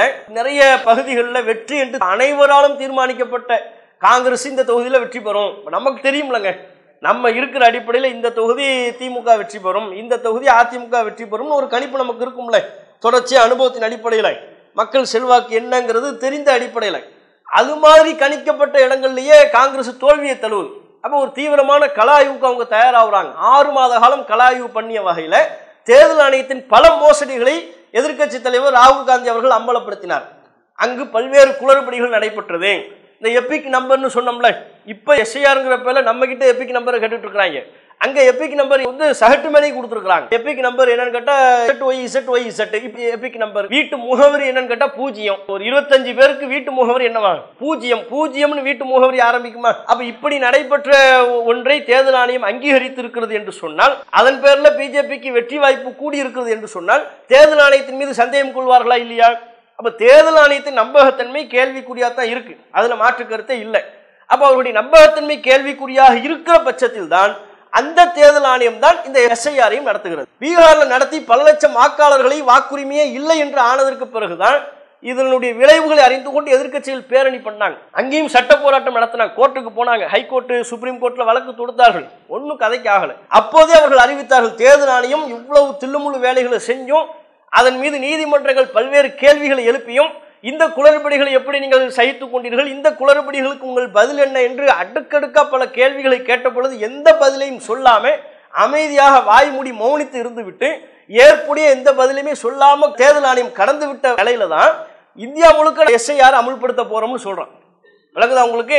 இவ்வளவு குளறுபடி நடந்திருக்கிறது, அமைப்புகள்கிட்ட கட்சிகள்கிட்ட எதிர்ப்பு இருக்கிறது, வீதியில் இறங்கி மக்களை திரட்டி போராடுகிறார்கள், ஜனநாயக பூர்வமா ஒரு கடுமையான எதிர்ப்பை பதிவு செய்திருக்கிற கட்டத்தில் தங்களுடைய நம்பகத்தன்மை அல்லவா அங்கே நிலைநாட்டி இருக்கணும். நிலைநாட்டி விட்டு அதற்கு பிறகு அல்லவா இந்த எஸ்ஐஆரை பார்க்கணும். ஆனா அந்த நேரத்தில் தேர்தல் ஆணையம் சொல்லுது, நாங்க தேர்தல் நடத்தக்கூடிய அடுத்தடுத்து இந்தியா முழுக்க இந்த எஸ்ஐஆரை விரிவுபடுத்த இருக்கிறோம். முன்பே சொல்லிட்டாங்க, பீகார் நடத்திக்கிட்டு இருக்கும் போதே சொல்றாங்க, நடந்து முடிந்ததற்கு பிறகும் சொன்னார்கள். அதுக்கப்புறம் சமீப காலங்களிலேயே நாங்கள் அடுத்த தேர்தல் நடைபெறவிருக்கிற 12 மாநிலங்களில் இதை நடைமுறைப்படுத்துவோம் என்றார்கள். தமிழ்நாட்டிலும் நடைமுறைப்படுத்துவோம் என்றார்கள், துவங்கி விட்டார்கள். தமிழ்நாட்டில் நடைமுறைப்படுத்துவோம்னு சொல்லிக்கிட்டு இருந்த நேரத்தில் நாமெல்லாம் என்ன பிரச்சாரம் பண்ணோம், மக்கள் மத்தியில் என்ன கருத்தை கொண்டு வந்தோம்னா, தேர்தல் ஆணையத்துக்கு இந்த ரைட்ஸே இல்லை. சட்டப்படி நம்ம நாட்டில் உள்ள எந்த ஒரு ஆணையமாக இருந்தாலும் எந்த ஒரு துறையா இருந்தாலும் சட்டம் அவர்களுக்கு என்ன அதிகாரத்தை கொடுக்குதோ அதை கொண்டு தான் அவங்க பணி செய்யணும். சட்டத்தை மீறி அதிகாரத்தை கையில் எடுத்துக்கொண்டு பணி செய்வதற்குரிய உரிமை அவர்களுக்கு கிடையாது. காவல்துறையா இருந்தாலும் அதுதான், நீதித்துறையா இருந்தாலும் அதுதான். சட்டத்தை மீறி ஒரு துறை ஒரு ஆணையம் செயல்படும் என்று சொன்னால் அதை விமர்சிக்கக்கூடிய தார்மீக உரிமை இந்திய குடிமக்களுக்கு இருக்கிறது, நமக்கு இருக்கு. இப்போ காவல்துறையே இருக்கு, சட்டத்தின்படி தான் அவங்க செயல்படணும். அவங்க கையில் லத்தி இருக்குது, துப்பாக்கி இருக்குதுன்னு சொல்லி சட்டத்துக்கு மீறி இஷ்டத்திற்கு அவர்கள் செயல்பட முடியுமா? நீதித்துறை இருக்கிறது, பேனா இருக்குன்னு இஷ்டத்துக்கு எழுத முடியுமா? சட்டத்தின்படி தான் தீர்ப்பு எழுதணும். தங்கள் மனதில் தோன்றியதெல்லாம் தீர்ப்பாக எழுதிவிட முடியாது. எனக்கு கனவில் எனக்கு அப்படி தோன்றியது, எனக்கு கனவில் கடவுள் எனக்கு தரிசனம் அளித்தார், அவர் எனக்கு என்னென்ன செய்திகளை எல்லாம் சொன்னார்லாம் தீர்ப்பு எழுதுனா அந்த தீர்ப்பை நம்ம சல்லிக்காசுக்கு மதிக்க வேண்டிய அவசியம் இல்லை. சட்டத்தின்படி தீர்ப்பு சொல்லணும். கடவுள் நம்பிக்கை எங்களுக்கு இருக்கு, நாங்கள் கடவுள்கிட்ட கேட்க வேண்டியதை நாங்கள் கேட்போம். உங்களை நாடி வந்து கேட்பதை நாங்கள் எதை கேட்கிறோம்? மக்கள் எதை கேட்கிறார்கள்? நீங்க நம்பக்கூடிய கடவுள் உங்களுக்கு என்ன சொன்னார்னா கேட்கிறோம். சட்டத்தில் என்ன இருக்குது, அதன்படி எங்களுக்கு இந்த பிரச்சனையை தீர்த்து வைங்க, அதன்படி எங்களுக்கு இந்த விஷயத்துல தீர்ப்பு சொல்லுங்கன்னு தான் வந்து கேட்கிறாங்க. அப்போ காவல்துறை ஆனாலும் சரி, நீதித்துறை ஆனாலும் சரி, நாட்டில் உள்ள எந்த அமைப்பு முறையாக ஆனாலும் சரி, அவங்களுக்கு என்ன அதிகாரம் என்பது நம்முடைய அரசியல் சட்ட புத்தகத்தால் தெளிவாக வரையறுக்கப்பட்டிருக்கிறது. காவல்துறைக்கு என்னென்ன அதிகாரம், நீதித்துறைக்கு என்னென்ன அதிகாரம், தேர்தல் ஆணையத்துக்கு என்னென்ன அதிகாரம், அந்த அதிகாரத்துக்கு உட்பட்டு தான் அவங்க செயல்படணும். அதிகாரத்தை மீறி அதிகாரத்தை கையில் எடுத்து அவங்க செயல்படக்கூடாது. தேர்தல் ஆணையத்திற்கு இந்த அதிகாரம் இல்லை. ஒருவரை இந்திய குடிமகனா என்று சந்தேகத்து அதன் பேரில் அவரிடத்தில் ஆதாரத்தை கேட்கக்கூடிய அதிகாரம் தேர்தல் ஆணையத்துக்கு கிடையாது. அதைத்தான் இந்த எஸ்ஐஆர்ல பண்றாங்க. 11 ஆதாரத்தை தான் இங்க தமிழ்நாட்டில் அங்க பார்த்த அனுபவத்தின் பேர்ல 11ல ஏதாவது ஒண்ணு, 11 ஆதாரம் அங்க கேட்டான்ல, எதெல்லாம் கிடையாதுன்ட்டாங்க. ஆதார் கார்டு கிடையாது, 11 ஆதாரத்தில் ஆதார் கார்டு கிடையாது. ஆதார் கார்டை பத்தி தான் நீங்க நாடு முழுக்க என்ன பிம்பத்தை உருவாக்குனீங்க. ஆதார் கார்டு இல்லைன்னா அவ்வளவுதான், உனக்கு எதுனாலும் நீ ஆதார் கார்டை சேர்த்துரு. எதெல்லாம் சேர்க்கணும்? கேஸ்லையா எதை இணைக்கணும்? ஆதார் கார்டை இணைச்சிடணும். பேங்க் அக்கௌண்ட் அதில் ஆதார் கார்டை இணைக்கணும். சிம்மு வாங்குறீங்க அதுலயும் ஆதார் கார்டை இணைச்சிருங்க. எதுவா இருந்தாலும் ஆதார், ரயில்ல நம்ம டிக்கெட் போடுறதா இருந்தா கூட இப்ப IRCTC இணையதளத்தில் ஆதார் கார்டை இணைக்காவிட்டால் டிக்கெட் போட முடியாது. ஆதார் கார்டை இணைச்சிருங்க. இப்படி மூச்சு விடுறதா இருந்தா கூட ஆதார் கார்டு முக்கியம். ஆதார் கார்டு ஒன்று இல்லைன்னா நீ செத்து போயிடுவேன், 3 நாள்ல உனக்கு ஆக்சிஜன் குறைஞ்சு போயிடும், நீ செத்து போறதுக்கு வாய்ப்பு இருக்குங்கிற ரேஞ்சுக்கு பில்டப் பண்ணாங்க ஆதார் கார்டை பத்தி. அந்த ஆதார் கார்டுக்கு இன்றைக்கு என்ன இல்லை, மதிப்பு இல்லை. ஆதார் கார்டு சேர்க்க மாட்டேன்ட்டாங்க. எங்க பீகார்ல அறவே சேர்க்க மாட்டோம் என்று சொல்லிவிட்டார்கள். தமிழ்நாட்டில் நீதிமன்றம், உச்ச நீதிமன்றம் பல்வேறு முறை சொல்லியதற்கு பிறகு, கருத்துரை வழங்கியதற்கு பிறகு, கண்டிப்பு வழங்கியதற்கு பிறகும் கூட முக்கிய ஆதாரங்களில் ஆதார் கார்டை அவர்கள் இணைக்கவில்லை. உச்ச நீதிமன்றம் சொல்லியும் இன்ன ஆளுதான் என்று ஐடென்டிட்டிக்கு நாங்கள் எடுத்துக்கொள்கிறோம். ஒருத்தட்ட பேர் கேட்குறாங்க, தேர்தல் ஆணையம் வருது, பேர் என்ன பேரு? அப்துல் கரீம். நீ அப்துல் கரீம்ங்கிறதுக்கு ஒரு ஆதாரத்தை தான் கேட்டால் நான் என்னுடைய ஆதார் கார்டை கொடுத்தா ஏற்றுக்குவாங்க, அவ்வளோதான். என்னுடைய பிறப்பு சான்றிதழுக்கு ஆதார் கார்டு கிடையாது, எடுத்துக்கொள்ளவில்லை. என்னுடைய குடியிருப்புக்குரிய சான்றாகவும் ஆதார் கார்டை எடுத்துக்கொள்ளவில்லை. அப்போ அவர்கள் கேட்கிற முக்கிய ஆதாரங்களில் ஒன்றாக ஆதார் கார்டை எடுத்துக்கல. அப்போ ஆதார் கார்டை சேர்க்க மாட்டேன்ட்டான். டிரைவிங் லைசன்ஸ் அது என்ன, அதையும் சேர்த்துக்க முடியாது. என்று சொல்லிவிட்டார்கள். அது போக முக்கியமானது ஓட்டர் ஐடி. நான் வாக்காளரா இல்லையா என்பதை ஆதார் கார்டு தீர்மானிப்பதில்லை, டிரைவிங் லைசன்ஸ் தீர்மானிப்பதில்லை. எது தீர்மானிக்கிறது? Voter ID. ஓட்டர் ஐடி எனக்கு தரது யாரு? நான் போய் பேங்க்லயே போய் ஓட்டர் ஐடி வாங்குறேன், அல்லது ஏதாவது செல்போன் சிம் வைப்பாங்க, அவங்ககிட்ட போய் ஓட்டர் ஐடி வாங்கிட்டு வரேன். ஓட்டர் ஐடி ஆட்ட வாங்குறேன். தேர்தல் ஆணையம் எனக்கு தருவதே தேர்தல் ஆணையம் பல்வேறு ஆதாரங்களை கொடுத்து வாக்கு செலுத்தி வந்த அடிப்படையில் தேர்தல் ஆணையம் எனக்கு தந்த ஓட்டர் ஐடியவே தேர்தல் ஆணையம் இப்ப என்ன செய்யல? எஸ்ஐஆருக்கு அதை ஒரு ஆதாரமா சேர்த்துக்கல. எஸ்ஐஆருக்கு அவங்க கேட்கிற 11 ஆதாரத்தில் எது ஆதாரம் கிடையாது. ஓட்டு இந்த பாருங்க, போன வருஷம் ஓட்டு நான் போட்டேன், இந்த இருக்கு பாருங்க, நீங்க தந்த ஓட்டர் ஐடி பாருங்க, ஓட்டர் ஐடி இந்தாங்கன்னு சொல்லி கொடுத்தோம்னா ஓட்டர் ஐடியெல்லாம் ஓரம் தள்ளுங்க. அதெல்லாம் கிடையாது, ஆதார் கார்டு கிடையாது. இதுலேயே நீங்கள் நோக்கத்தை வளர்க்கலாம். வாக்காளரை அடையாளம் காண்பது தான் உங்களுடைய நோக்கம். நீ எந்த நோக்கத்தை சொன்னேன்? எல்லாம் பங்களாதேஷ்லேருந்து வந்திருப்பான், அங்கேருந்து வந்திருப்பான், இங்கேருந்து வந்திருப்பான், அவங்களெல்லாம் களை எடுக்கணும், போலி வாக்காளர்களை ரிமூவ் பண்ணணும், இதுதான் ஒரு நோக்கம்னா அவன் ஓட்டர் ஐடி வச்சுருந்தா நீ அவனை ஏற்றுக்க வேண்டியதானே? அப்படி இயல்பாக எல்லா இடத்துலையும் என்ன ஆதாரங்கள் கிடைக்கிறதோ அதை கொடுத்தா ஏற்றுக்க மாட்டேங்கிறான். ஆதார் கார்டு எல்லாத்தையும் இயல்பாக கிடைக்கும், வாக்காளர் அடையாள அட்டை இயல்பாக எல்லா இடத்துலையுமே இருக்கும். இயல்பா எல்லோரிடத்திலையும் எது இருக்குமோ அதை நாங்கள் ஏற்றுக்கொள்ள மாட்டோம் என்று தேர்தல் ஆணையம் சொல்லுவதே ஒரு தில்லுமுள்ளு வேலை, ஒரு சதி நோக்கம் கொண்டது. வாக்காளர்களை சேர்க்க வேண்டும் என்பதற்கு பதிலாக வாக்காளர்களை எப்படியேனும் நீக்கிவிட வேண்டும் என்கிற கெட்ட நோக்கத்தை வெளிப்படுத்தக்கூடியது. அதனாலதான் வாக்காளர் அடையாள அட்டையை ஏற்றுக்க மாட்டேங்கிறாங்க, அதனாலதான் ஆதார் கார்டை ஏற்றுக்கொள்ள மாட்டோம் என்கிறார்கள். விளங்குதா உங்களுக்கு? அப்ப இப்படியான ஒரு நோக்கத்தில் இவர்கள் இதனை செயல்படுத்திக்கிட்டு இருக்கிறாங்க. அப்ப இப்படி சொல்லும் பொழுதே நம்ம என்ன செஞ்சோம்னா, தமிழ்நாட்டிலையும் இதை நாங்கள் அமுல்படுத்துவோம் என்று அவர்கள் சொன்ன நேரத்திலேயே இதை தமிழ்நாட்டில் நாங்கள் அமுல்படுத்த விட மாட்டோம். காரணம், தேர்தல் ஆணையத்திற்கு இந்த அதிகாரம் சட்டப்படி இல்லை. எஸ்ஐஆர் ஒரு சிறப்பு தீவிர திருத்தம்னு ஒன்று செய்யறதா இருந்தா சட்டப்படி எப்போ அவங்க செய்யலாம்னா, சட்டம் என்ன சொல்லுது? தேர்தல் ஆணையத்துக்குன்னு வகுக்கப்பட்ட சட்டம் என்ன சொல்லுது? ஏதாவது ஒரு அசம்பாவிதமான சூழல் ஒரு மாநிலத்தில் நிலவுதுன்னா அப்பதான் இந்த எஸ்ஐஆரை பண்ண முடியும். அதான் சட்டம் சொல்லுது. தமிழ்நாட்டில் அப்படியான ஒரு அசம்பாவித சூழல் இருக்கா? பங்களாதேஷ்லேருந்து யாரும் இங்கே தமிழ்நாட்டுக்குள்ளே வந்துட்டாங்கிற எல்லை பிரச்சனை இங்கே இருக்கா? நம்ம என்ன பங்களாதேஷ் பார்டர்லையா இருக்கிறோம்? லெஃப்ட் சைடு ஒரு 10 கிலோமீட்டர் போயிட்டோம்னா பாகிஸ்தான் வந்துருமா? நமக்கு பாகிஸ்தான் பார்டரோ பங்களாதேஷ் பார்டரோ நமக்கு இருக்கா? நமக்கு இருக்குன்னா எதுதான் இருக்குது? பக்கத்தில் இலங்கை தான் இருக்குது. அது அவங்களுக்கு பஞ்சாயத்து, இலங்கையிலேருந்து யார் வந்தாலும் உனக்கு யார் தான் அவன் அகதின்னு சொல்லிட்டு அப்போ முடிஞ்சு போச்சு. அவனை நீ தனியாக தான் அடைச்சி வச்சிருக்கிறேன். அப்போ இந்த நிலையில் பங்களாதேஷ் பாகிஸ்தான் இந்த பிரச்சனைலாம் இல்லாத தமிழ்நாட்டில், எந்த அசம்பாவிதமும் நடைபெறாத தமிழ்நாட்டில் எஸ்ஐஆர் எடுப்பதற்குரிய வேலையே இல்லை. நீ ஏனைய பகுதிகளில் வட மாநிலங்களில் எடுக்கிற, பீகாரில் எடுக்கிறன்னா அது பங்களாதேஷ் பாடுறு. தமிழ்நாட்டுக்கு இந்த காரணமே பொருந்தாது. இருந்தாலும் அந்த காரணத்தை சொல்லிக்கிட்டு தேர்தல் ஆணையம் உள்ளுக்குள்ள வருது. அதுபோக தேர்தல் ஆணையத்திற்கென்று வகுக்கப்பட்ட விதிகளின்படி இந்த எஸ்ஐஆர் இது மாதிரி சிறப்பு தீவிர திருத்தம்லாம் ஒரு பேச்சுக்கு எடுக்கிறதா இருந்தால் கூட தேர்தல் நடைபெறக்கூடிய நெருக்கமான காலகட்டத்தில் எடுக்கக்கூடாது, தேர்தலை வச்சுக்கிட்டு முன்னால் எடுக்கக்கூடாது. அப்படிதான் விதிகள் சொல்லுது. எடுக்கிறதா இருந்தால் நீங்கள் எப்போ எடுக்கணும்? ரொம்ப டைம் முடிச்சதுக்கப்புறம் எடுக்கணும், அல்லது தேர்தலுக்கு இன்னும் ரொம்ப பெரிய அவகாசம் இருக்கிறது அப்படி எடுக்கணும். ரெண்டும் இல்லாமல் தேர்தலை பக்கத்தில் வைத்துக்கொண்டு நெருக்கத்தில் எடுப்பதற்கே அதிகாரம் கிடையாது தேர்தல் ஆணையத்துக்கு. அப்போ இவங்க நெருக்கத்தில் வைத்துக்கொண்டு எஸ்ஐஆர் நாங்கள் எடுக்க போகிறோம், நீ லிஸ்ட்டு தரியா தரலையா, உன் பேர் இருக்கா இல்லையா, இல்லைன்னா உன்னை நீக்கிடுவோம்ங்கிறதே ஒரு வகையான சதி நோக்கம் கொண்டது. அதுவும் இல்லாமல் எடுக்கிற அவகாசத்தை பாருங்கள், ரொம்ப ஷார்ட் டைம். ஒரு மாதம் நாங்கள் வீட்டுக்கு வருவோம், அடுத்த எப்படி பார்த்தாலும் ஜனவரியோட இவங்களுடைய எல்லா பணியும் முடிந்து விட்டது. நவம்பர் டிசம்பர் 2 மாதம் தான் கிட்டத்தட்ட பணி என்பது 2 மாதம் தான். இந்த 2 மாத காலம் என்பது ஒருவரை இந்த 2 மாத காலத்தில் நாங்கள் எல்லார் வீட்டுக்கும் போயிடுவோம், 2 மாத காலத்திற்குள்ள அவங்க தரக்கூடிய எல்லா ஆவணங்களையும் நாங்கள் செக் பண்ணிடுவோம், 2 மாத காலத்திற்குள்ளாக அதையெல்லாம் செக் பண்ணி எவெல்லாம் இங்கே இல்லை, எஸ்ஐஆர் பட்டியலில் இல்லை, தந்த ஆவணம் சரியில்லை அப்படின்னு சொல்லி வாக்காளர் பட்டியலேருந்து அவங்களை நீக்கிடுவோம்னு சொல்வதற்குரிய இந்த காலவாசம் இருக்குல்ல, ரொம்ப ரொம்ப ரொம்ப ரொம்ப கம்மி, ரொம்ப கம்மி. இந்த 2 மாத காலம்ங்கிறது 2 மாசத்துல எப்படி எல்லார் வீட்டுக்கும் போவேன்? தமிழ்நாட்டில் எவ்வளவு கோடி மக்கள் இருக்கிறாங்க, எல்லார் வீட்டுக்கும் இந்த 2 மாசத்துல போயிருவியா? மொத்தத்துக்கு இந்த 2 மாசம் தாங்க அவங்க ஃபைனல் லிஸ்ட் கொடுக்குறது. அதுக்கப்புறம் எந்த வேலையும் பண்ண முடியாது, யாரும் எதுவுமே போய் திருத்தம் பண்ண முடியாது. அப்போ ஒரு 2 மாத காலத்திற்குள்ளாகவே நவம்பர் டிசம்பர் ஜனவரியில் ஃபுல்லாக விசாரணை தான். இந்த 2-3 மாத காலத்திற்குள்ளாகவே நீ சொன்ன இந்த எல்லா பணிகளையும் செய்துவிட முடியுமா? அதுக்குரிய ஒரு சரியான அவகாசமா? அதுவும் தமிழ்நாட்டில் கரெக்டாக எந்த காலத்தை நீ சூஸ் பண்ற? மழை காலம். ஏனைய பகுதிகளையும் தூத்துக்குடி, நெல்லை, ராமநாதபுரம், தஞ்சை இந்த பகுதிகளிலையும் மழை. சென்னையை பொறுத்தவரையும் சொல்லவே வேண்டியதில்லை, டிசம்பர் 2 நம்ம கிட்டதான் மழை பொழிவதற்குரிய வாய்ப்புள்ள ஒரு பருவமழை காலம் இது.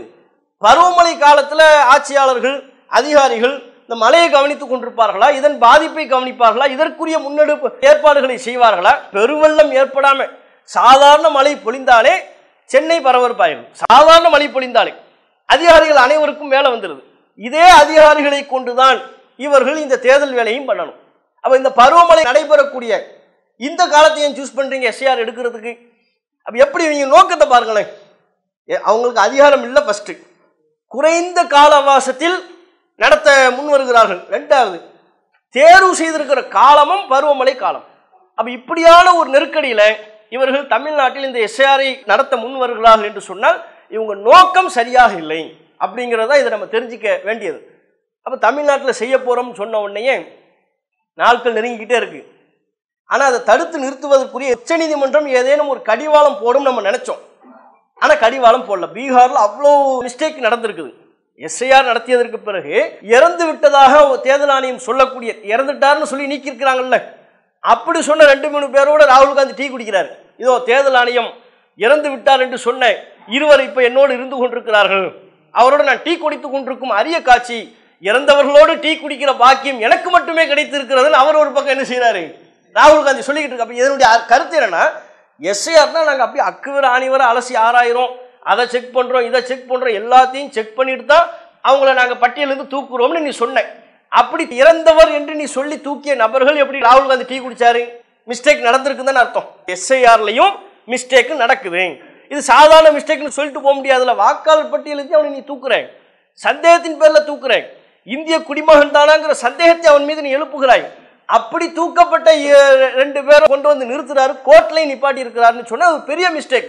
அப்ப இப்படியான மிஸ்டேக்கை எதிர்கட்சி தலைவர்கள், எதிர்கட்சிகள் ஆதாரத்தோடு அம்பலப்படுத்தியதற்கு பிறகு உச்சநீதிமன்றம் ஒரு கடிவாளம் போடும் தேர்தல் ஆணையத்திற்கு, நீ பீகாரோடு நிறுத்திக்க, இனிமே உனக்கு எஸ்ஐஆர் எடுக்கிறதுக்கு ரைட்ஸ் இல்லை அப்படின்னு சொல்லும் நம்ம நினைச்சோம். பார்த்தா உச்சநீதிமன்றம் தேர்தல் ஆணையத்திற்கு உரிய கடிவாளத்தை போடவில்லை. ஆதார் கார்டை முக்கிய ஆதாரமா சேர்க்கறதுக்கு உச்சநீதிமன்றம் தேர்தல் ஆணையத்திடம் சேர்த்துருங்கள், அதையும் சேர்த்துருங்கன்னு கெஞ்சுது.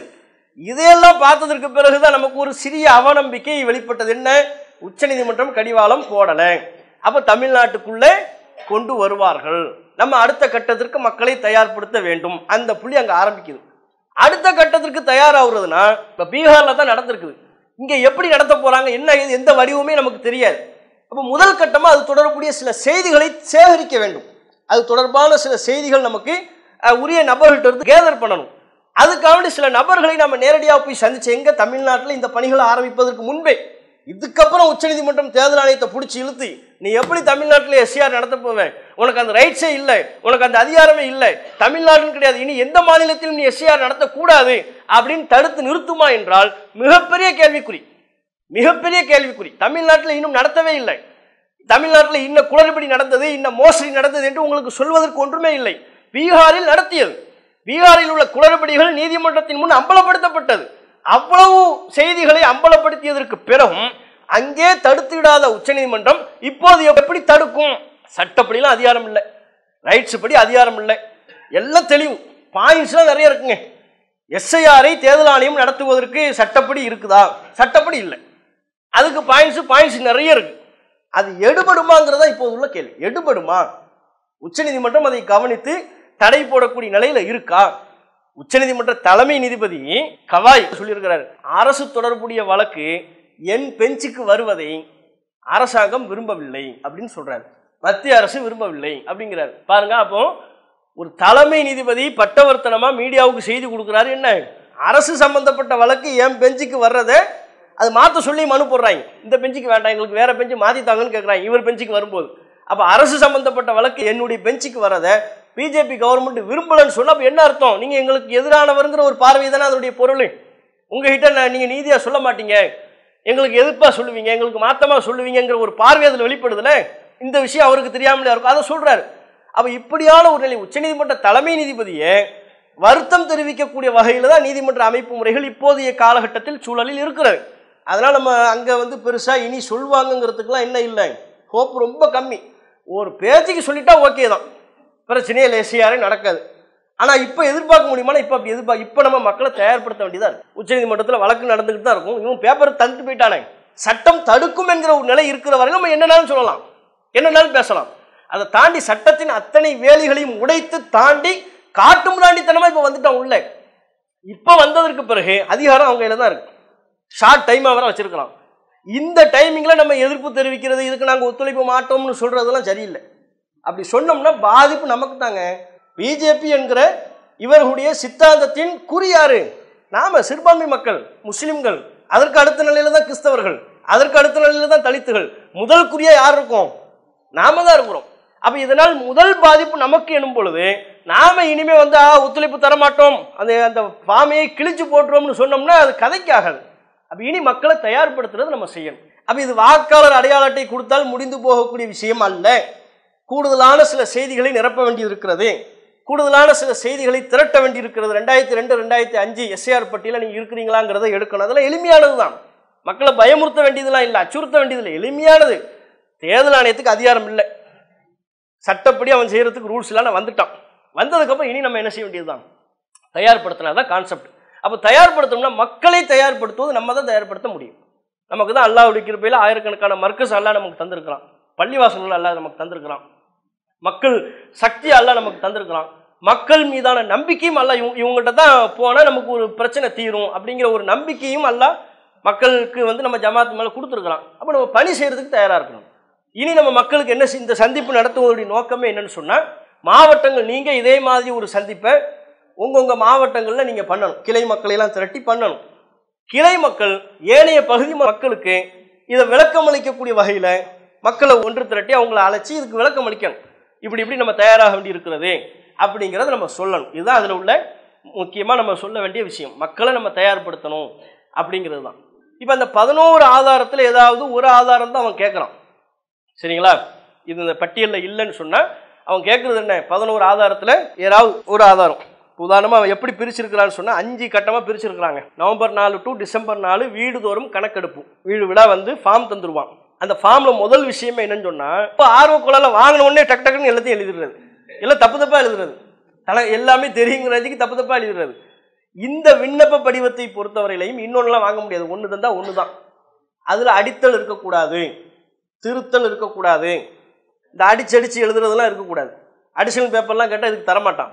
அப்போ ஒரு பேப்பர் தான், அதை கரெக்டாக பத்திரமா வச்சு கரெக்டாக எழுதணும்.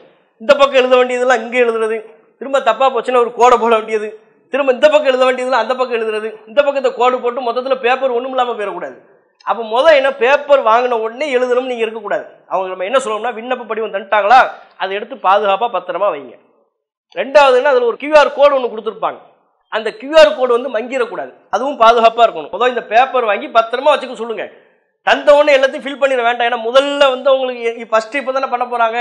இதை என்ன செய்யலாம்னா, ஜெராக்ஸ் எடுத்து வைத்துக்கொண்டு ஃபஸ்ட்டு ஒரு 2 பேப்பர் எடுத்து வச்சுக்கிட்டு எழுதி பார்க்கணும். அந்த பாருங்க, இப்போ பிறந்த தேதி ஜெராக்ஸ், இப்போ இதனுடைய ஜெராக்ஸ் எடுத்து வச்சுட்டோம்னு வைங்க, ஜெராக்ஸில் நம்ம எழுதலாம், பிறந்த தேதி மேலே ஆதார் எண், கைபேசி எண், இப்படி ஒரு 10 ஜெராக்ஸ் எடுத்து வச்சுக்கிட்டோம்னா 3வது இதில் நமக்கு கரெக்டாக வந்துடும்ல. ஓ இப்போ தயா கரெக்டாக இருக்குன்னு சொல்லிட்டு அதுக்கப்புறம் தான் அதில் எழுதணும், சரியா?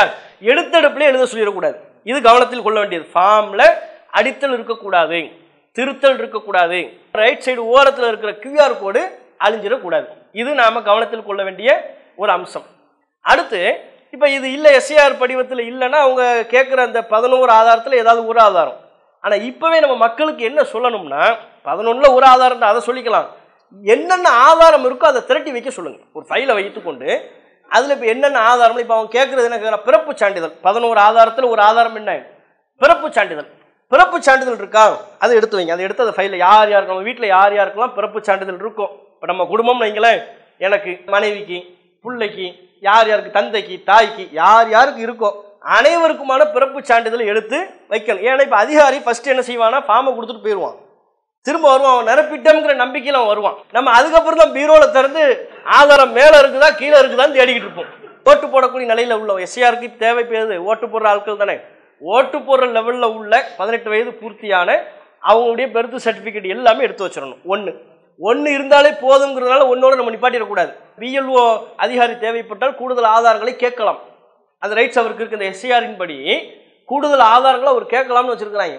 திடீர்னு கேட்டால் அந்த நேரத்தில் உட்காந்து நம்ம துளாவிட்டு இருக்கக்கூடாது. அப்போ முன்கூட்டியே பிறப்பு சான்றிதழ் 1. ரெண்டாவது என்ன, ஸ்கூல் டிசி அல்லது காலேஜில் நீங்கள் படிச்சிருந்த சர்டிஃபிகேட், நீங்கள் ஸ்கூல் டிசி இருக்குதா அதை எடுத்து வச்சுக்க வேண்டியது. கல்லூரியில் பட்டம் பெற்ற சான்றிதழ் இருக்குதா அதை எடுத்து வைத்துக்கொள்ள வேண்டியது. அடுத்து பாஸ்போர்ட்டு, வெளிநாட்டுக்கு போனவங்களா இருந்தால் கண்டிப்பாக அவங்களுக்குலாம் என்ன இருக்கும், பாஸ்போர்ட் இருக்கும், அதையும் எடுத்து வைத்துக்கொள்ள வேண்டியது. நம்ம வீட்டில் யார் யாருக்கு பாஸ்போர்ட் இருக்கோ அதை எடுத்து வைத்துக்கொள்ள வேண்டியது. அடுத்து சாதி சான்று, இதெல்லாம் நம்மக்கிட்ட இருக்கும். கேட்குறது 11, இப்போ லிஸ்ட்டு போடுறது 12 சொல்லுவாங்க, நம்மக்கிட்ட இருக்கிறது 4-5 தான் இருக்கும். அதுக்கு மேலே மித்தம் உள்ளதெல்லாம் நம்மக்கிட்ட இருக்காது. சாதி சான்றிதழ் கேட்குறாங்க, அது இருக்கும். நமக்கு லெப்பைன்னு கொடுத்துருப்பாங்க, லெப்பைனா லெப்பை, மரக்காயினா மரக்காயிரு, ராவுத்தன்னு கொடுத்துருப்பாங்க. காலேஜில் பசங்களை ஸ்கூலில் பிள்ளைங்களை சேர்க்குறதா இருந்தால் அது சாதி சான்றிதழ்லாம் கேட்கலாம், அதனால் எடுத்து வச்சுருப்பாங்க. அப்போ சாதி சான்றிதழ், பிறப்பு சான்றிதழ், ஸ்கூல் டிசி அல்லது கல்லூரி சர்டிஃபிகேட்டு, அரசாங்கமே நமக்கு இந்த 4 மோஸ்ட்லி இருக்கும். அனைவர்ட்டையுமே இந்த 4 இருப்பதற்கு பாஸ்போர்ட். வெளிநாட்டுக்கு போகாதவங்ககிட்ட மட்டும் தான் பாஸ்போர்ட் இருக்காது. மிச்சமுள்ள அதிகமான இப்போ உள்ள யங் ஜெனரேஷனில் அதிகமாக வெளிநாட்டுக்கு போயிட்டு வந்துட்டு இருக்கிறாங்க, அவங்ககிட்ட பாஸ்போர்ட் இந்த 4 மோஸ்ட்லி இருக்குங்க. இது அல்லாமல் இப்போ அரசு ஊழியராக இருந்தால் அரசே தரக்கூடிய அடையாள அட்டை, இதை சேர்த்துக்கிறாங்க. ஆனால் அரசு ஊழியர் நம்ம சமுதாயத்தில் எவ்வளோ பேர் இருப்பாங்க? குறைவான சதவீதம் தான் இருப்பாங்க. இருந்தால் சேர்த்துக்க வேண்டியது, இதெல்லாம் நம்ம சொல்லிடணும். நீங்கள் அரசு, நமக்கு தெரியுமில்ல, சில பேர் அரசு ஊழியராக இருப்பாங்க, அவங்க அரசு அடையாள அட்டை இருந்துச்சுன்னா அதுவே போதுமானது. அரசாங்கமே நமக்கு லேண்ட் ஒதுக்கீடு செஞ்சுருந்தாங்கன்னா, இந்த ஹவுசிங் போர்டில் இடம் ஒதுக்கீடு செய்கிறாங்கல்ல, அது மாதிரி ஒரு குடும்பத்துக்கு அரசாங்கமே நிலம் ஒதுக்கீடு செய்திருப்பார்களே, ஆனால் அதற்கு தந்த பட்டா, அந்த பட்டாவும் தேர்தல் ஆணையம் கேட்குற 11 ஆதாரத்தில் 1. இது அல்லாமல் காட்டுப்பகுதியில் வனத்தில் வாழக்கூடிய இவரெல்லாம் வந்து பழங்குடி, இவர் காட்டுப்பகுதியில் வாழ்கிறவர் அப்படிங்கிறதுக்கு கவர்மெண்ட் சர்டிஃபிகேட் கொடுக்குது, பழங்குடி என்பதற்குரிய சர்டிஃபிகேட்டை கொடுக்குது. அந்த மாதிரியான மக்களாக இருந்தால் அந்த சர்டிஃபிகேட் அவங்களுக்கு போதுமானது. இதெல்லாம் ரொம்ப ரேர். இப்போ மோஸ்ட்லி நம்ம சந்தேகம் பழங்குடியாவா நம்ம இருக்கிறோம், பழங்குடி சர்டிஃபிகேட்டை நம்ம கொடுக்க முடியும். நம்ம கிட்ட கேட்கறதுலாம் என்ன தான் கேட்பாங்க? Birth certificate, school TC, community certificate, passport. இதுதான் நமக்கு மெயின். என்னென்ன இருக்கோ அதையெல்லாம் நம்ம எல்லாருக்கும் ஓட்டு போடக்கூடிய பருவத்தில் உள்ள நம்ம வீட்டில் உள்ள அனைவருக்கும் எதாவது இருக்குதோ அந்த ஆவணத்தில் எடுத்து ஒரு ஃபைலில் ரெடியாக வச்சுக்கணும். நிரந்தர வசிப்பிட சான்றிதழ் இ சேவை மையத்தில் அப்ளை பண்ணி வாங்கிக்கலாம். இவங்க நிரந்தரமாக இங்கே தான் இருக்கிறாங்க, அது ஒரு அப்ளை பண்ணால் ஒரு 4 நாள் 5 நாள் வரக்கூடிய ஒன்று தான். வாங்கலாம், நம்ம வாங்கி வைத்துக் கொள்ளலாம். இப்போ இதுதான் வைங்களேன், இது எல்லாத்தையும் நம்ம ரெடி பண்ணி வைத்துக் கொள்ளணும். அதே மாதிரி புகைப்படம், அனைவருடைய ஃபோட்டோ, 18 வயது பூர்த்தியான ஒரு 5 பேர் இருக்கிறோம்னா 5 பேருடைய ஃபோட்டோவையும் தனியாக எடுத்து வைத்துக்கொள்ள வேண்டியது. இது எல்லாத்தையும் ஒரு ஃபோல்டரில் வச்சுக்கிட்டோம்னா அவன் எப்போ வந்து கேட்பான்னு நமக்கு தெரியும். இப்போ அவன் செய்கிற வேலை ஃபார்ம் தர்றது மட்டும் தான் செய்வான். நம்ம தான் தனியாக உட்காந்து அவன் கண்ணு முன்னால் ஃபில் பண்ணிட்டு போகிறதில்ல, தந்துட்டு போயிடுவான். 3 முறை அவன் வரணும்ல, முதல் முறையும் 2வது முறையும் மோஸ்ட்லி தந்துட்டு போயிடுவான். அடுத்த முறை தான் கலெக்ட் பண்ண போகிறான். அப்போ கலெக்ட் பண்ணும்போது நீங்கள் எல்லாமே என்ன செஞ்சுருக்கணும்? ஃபில் பண்ணி வைத்திருக்க வேண்டும். ஃபில் பண்ணி வைத்திருக்கும் போது அந்த காலகட்டத்திலேயே அவர்கள் சந்தேகங்களை கேட்பதற்கு வாய்ப்பு இருக்கிறது. அப்படி இல்லை என்றால் அடுத்தடுத்த நேரத்தில், இப்போ உதாரணமாக 4 இருந்து அடுத்த டிசம்பர் 4ஆம் தேதி வரையிலையும் வீடுதோறும் கணக்கெடுப்பு வந்து இந்த ஃபார்ம் தந்துட்டு போகிறது தான் நம்ம ஃபில் பண்ண போகிறோம். இதையெல்லாம் அவன் கலெக்ட் பண்ணிட்டு வரைவு வாக்காளர் பட்டியல் அப்படின்னு சொல்லி 9/12/2025 டிசம்பர் மாதம் 9ஆம் தேதி வரைவு வாக்காளர் பட்டியல்னு ஒன்று வெளியிடுவான். அதான் லிஸ்ட்டு, ஒரு மாடல், அது வரைவு. அதில் நம்ம பேர் இருக்கா நம்ம செக் பண்ணணும். நீங்கள் கொடுத்த செய்திகளெல்லாம் அவன் உண்மைன்னு நம்பி இருக்கிறானா, இல்லை நீ கொடுத்தது பொய்யா இருக்குப்பா, உன்னை நம்ப முடியல, நீ கொடுத்த தகவலையும் நம்ப முடியல என்று சொல்கிறானா என்பது எப்போ தான் உங்களுக்கு தெரியும்? டிசம்பர் 9. டிசம்பர் 9 வரைவு வாக்காளர் பட்டியல் தேர்தல் ஆணையத்தால் வெளியிடப்படும். அதில் நம்முடைய பெயர், நம்மை சார்ந்தவர்களின் பெயர் இருக்கிறதா இல்லையா என்று பரிசோதித்து பார்ப்பதுதான் மிக மிக முக்கியமான கட்டம். இப்போ அதில் உங்கள் பேர் வந்துருச்சுன்னா உங்கள் சாப்டர் க்ளோஸ். இதுக்கப்புறம் நீ ஆதாரத்தை கொடு, அந்த பேச்சுக்கே இடம் இல்லை. நீங்கள் வாக்காளர் பட்டியலில் சேர்ந்துட்டீங்க, நீங்கள் சேஃப் ஜோன், முடிஞ்சு போச்சு, உங்கள் வேலை முடிஞ்சிருச்சு. அந்த பட்டியலில் யார் யார் வரவில்லையோ, வரைவு வாக்காளர் பட்டியலில் யார் யார் வரவில்லையோ அவங்களுக்கு தான் இப்போ பிரச்சனை ஆரம்பிக்குது. என்ன பிரச்சனை? அவங்க மேலே ஒரு டவுட்டில் இருக்கலாம், என்ன டவுட்டாகவும் இருக்கலாம். அவர் கொடுத்த செய்தி சரியில்லை, அவர் 2-3 இடத்துல ஓட்ட வச்சிருக்கிறாரு, அவர் நீக்காமல் விட்டாரு, இப்படின்னு எதுவாகவும் இருக்கலாம். ஏதோ ஒரு டவுட், உங்களை வாக்காளர் பட்டியலில் அவங்க சேர்க்கலைனாலே நம்மளை பொறுத்தவரை ஒரு பெரிய பிரச்சனை தான் அது.